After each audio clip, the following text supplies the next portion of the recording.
Olá, pessoal, voltando aqui. Espero que estejam todos bem, como sempre. Eu sempre espero isso, né? Que as pessoas estejam melhorando. Eu também estou buscando a melhora a cada dia. E hoje eu vou falar mais um pouco sobre o capítulo 10 do Evangelho, é o último, né? E falar mais sobre os julgamentos, né? O que acontece? Julgar é uma coisa que a gente gosta de fazer. Tá? Não adianta a gente falar, tem gente que fala, eu não julgo, não julgo, mas julga sim, né, gente? Aqui tá todo mundo julgando aí, e é claro que a gente está procurando melhorar a cada dia, é claro que a gente está julgando menos, cada um de nós vai fazendo a nossa reforma íntima, mas assim, não vou falar por vocês, vou falar por mim, eu ainda julgo as pessoas sim. Mas tem uma coisa que a gente tem que ter em mente. Quando a gente fala que não se pode julgar, a gente não está dizendo que a gente tem que ter um tapo aqui e não enxergar o que as pessoas estão fazendo de mal. Porque uma coisa é a pessoa ter uma atitude que prejudica somente a ela. Essas pessoas não devem ser julgadas por nós, porque elas já estão sendo julgadas por elas mesmas e por Deus. E ela muito provavelmente pede perdão, né? E quer esse perdão de Deus. E nós não temos o direito de julgar se ela merece ou não perdão por essas atitudes que ela está fazendo, tá tomando aí. É claro que aí hoje eu quero falar mais sobre o julgamento necessário, que às vezes a gente evita de falar, né? Principalmente nós espíritas. Aí eu vou falar dos espíritas porque eu sou espírita. Então, principalmente nós. Às vezes a gente sempre fala, cuidado com o julgamento, cuidado, não se deve julgar. Quem julga não somos nós. Nós devemos julgar os nossos atos e não os dos outros. E isso é real. Nós devemos julgar mais os nossos atos do que os dos outros. Quando isso? Quando a pessoa faz algo que só prejudica ela, não é isso?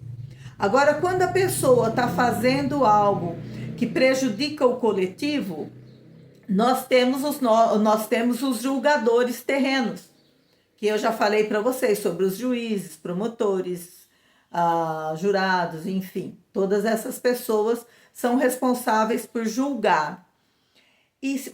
Mas nós? Quando que nós devemos julgar? Quando nós pensamos assim, essa atitude dessa pessoa está prejudicando só ela ou está prejudicando o coletivo?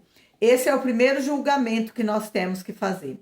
Quando essa pessoa está prejudicando o coletivo, que é nos casos que eu já citei, nos outros, são as pessoas corruptas, né? As pessoas que roubam, as pessoas que cometem crimes. Essas atitudes, as pessoas que prejudicam, estupradores, que são pessoas que vai merecer perdão, isso daí é com Deus, né? E com ele ali, que ele está sempre tomando as atitudes dele, e Deus vai saber se ele vai. Perdão ele vai ter. Todos nós vamos ter perdão. Mas a pergunta real é quando ele vai ser perdoado. Ele vai precisar melhorar muito para ele poder conquistar esse perdão. E aí, quando nós julgamos que a pessoa está prejudicando o coletivo, nós temos que ter muita clareza nesse julgamento, para que a gente possa não sair aí falando para um e para o outro, fala para o vizinho, olha, fulano está fazendo isso. Quando a gente faz isso, muitas vezes a gente está se acovardando para não levar o assunto para frente e para as autoridades. E quando aí nós vamos falar para um, fala para o vizinho, fala para o amigo, fala para o parente. E, e esse julgamento, essa forma de agir, não está correta. Porque se nós sabemos que uma pessoa prejudica o coletivo, nós devemos sim levar para as autoridades, para que ela seja julgada e que ela, enquanto encarnada, pague pelos débitos dela enquanto encarnado. Espiritualmente é uma outra história, porque se ela pagar aqui, por exemplo, uma pessoa que cometeu um homicídio, vai ficar reclusa lá por algum tempo, já está perdoado. Não, ela está perdoada aqui. Porém, se ela está lá reclusa e está pensando, quando não se arrependeu do que fez e está pensando ainda, quando eu sair daqui, eu me vingo ou vou fazer uma coisa ou outra. Vocês acham mesmo que essa pessoa merece o perdão de Deus? É? Ela não merece. E aí nós pensamos, o que que eu devo fazer? Toda vez que a gente faz uma avaliação, faz um julgamento, a gente tem que ser muito sensato e saber se nós temos que tomar ou não uma atitude ali.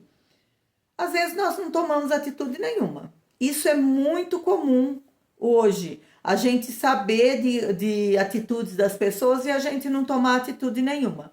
Aí se você perguntar, você sempre toma atitude, Fátima? Não. Eu tenho que ser sincera com vocês aqui, né? Não. Muitas vezes eu deixei passar e deixei, sabe aquela coisa que a gente deixa na mão de Deus e na mão do mentor da pessoa, que a gente vai lá, em vez de fazer uma denúncia, fazer alguma coisa, a gente vai e faz uma oração. Nós espíritas fazemos muito isso. Nós fazemos uma oração para a pessoa, para que ela tenha possibilidade de deixar de fazer aquilo, de melhorar e de pagar pelo que ela está fazendo. E a gente, por isso que quando a gente faz o Pai Nosso, a gente pede perdão a Deus pelas nossas ofensas, e aí a gente fala lá, assim como nós perdoamos os nossos ofensores. E nem sempre nós perdoamos os nossos ofensores, porque nós julgamos eles. Nós julgamos que eles não merecem perdão. E qual é o direito, qual é a análise que a gente tem, qual o embasamento que nós temos para saber se o outro merece ou não merece perdão, não é? E esse julgamento que nós fazemos aí, imagina, eu julgo, ela merece perdão? Não. Se merecer, dependendo do crime que a pessoa comete, do que ela fez, ela não merece o perdão dos encarnados aqui, de quem tem direito, né, e poder de julgar. Ela não merece. Mas muitas vezes, gente, pela forma que ela fez, ela foi perdoada por Deus. Olha que coisa. E aí é uma situação que às vezes até a gente mesmo fica pensando, né? Que merecimento essa pessoa tem de receber esse perdão? Por quê? Porque nós não conhecemos as pessoas. Nós conhecemos o quê? Nós conhecemos a pessoa aqui por fora e nós conhecemos a atitude que ela tomou. Mas nós não conhecemos o que vem acontecendo com ela. Claro que nada justifica uma atitude dessas, né? Nada justifica a corrupção, nada justifica o homicídio, nada justifica o roubo, nada justifica. Para nós aqui, espiritualmente falando também, essa pessoa, ela não consegue crescer, né? Não consegue fazer a reforma íntima dela. Ainda não está conseguindo. Mas aí a gente precisa pensar, e eu, numa encarnação passada? Como que eu fui? O que eu consegui? Eu fui perdoada a ponto de receber uma nova oportunidade? Aí eu que tenho que saber usar o meu livre-arbítrio. E parece assim, eu pensando no que eu estou falando aqui, às vezes eu fico com a impressão de que ficou um pouco confuso. Se ficou um pouco confuso, gente, pode fazer perguntas aí e pode pedir para que eu explique melhor, tá bom? Então aí, ó, curtam, compartilhem, né? E quem puder, quem não me segue, puder me seguir aí, vai me seguindo, porque eu estou muito feliz das pessoas, logo que assiste o vídeo, curte lá e começa a me seguir. Isso eu fico muito feliz. Vou postar nas redes agora e espero que vocês Assistam e me questionem se eu fui meio confusa, porque eu não refaço o vídeo, eu sento, faço o vídeo e posto, para não ficar arrumando aqui e ali, tá bom? Então, um abraço a todos e até o próximo vídeo.